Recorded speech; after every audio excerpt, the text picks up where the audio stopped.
मुंबई महानगरपालिकेच्या मालमत्ता करात 15.89% वाढ झाली आहे। मालमत्ता करवाढीची ही बिलं मुंबईकरांना दिली जातात। 2025-26च्या आर्थिक वर्षातील रेडी रेकनरनुसार झालेल्या बदलामुळे मालमत्ता करात वाढ झाली आहे आणि या करवाढीवरून राजकारण पेटलंय।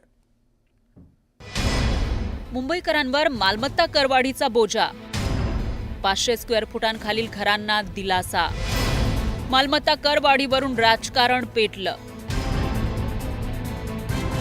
मुंबईकरांवर मालमत्ता करवाढीची कुऱ्हाड कोसळली आहे।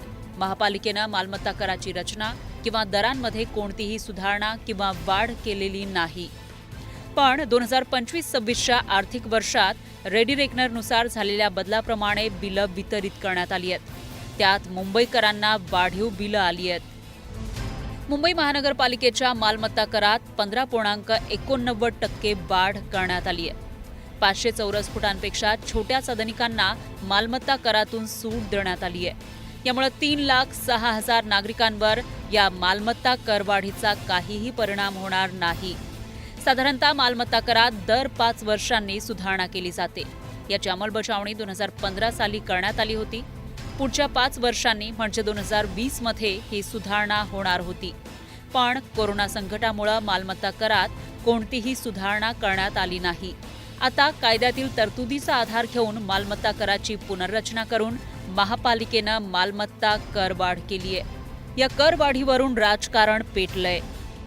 आमच्या वेळी कधीही प्रॉपर्टी टॅक्स असा वाढवला नव्हता, छुपा टॅक्स लावला नव्हता आणि 500 स्क्वेअर फुटापर्यंतची जी घरं होती त्यांना उद्धव साहेबांनी जे वचन दिलं होतं ते पूर्ण करून प्रॉपर्टी टॅक्स माफ केलं होतं। या 25 वर्षामध्ये 4 वेळेला त्यांनी दरवाढ केले, त्याला कोणी विचारणार काय नाही काय। आणि आता जे दरवाढ केलेलं आहे हे दरवाढ प्रशासकने केलेला आहे। तो प्रशासक जे ॲक्टमध्ये आहे त्यांनी ॲक्टमध्ये जे आहे त्यांनी आपलं काम बजावलेलं आहे। तर त्यासाठी विरोधकाचं काम आहे विरोध करायचा, त्याला काय आता विषय नाही।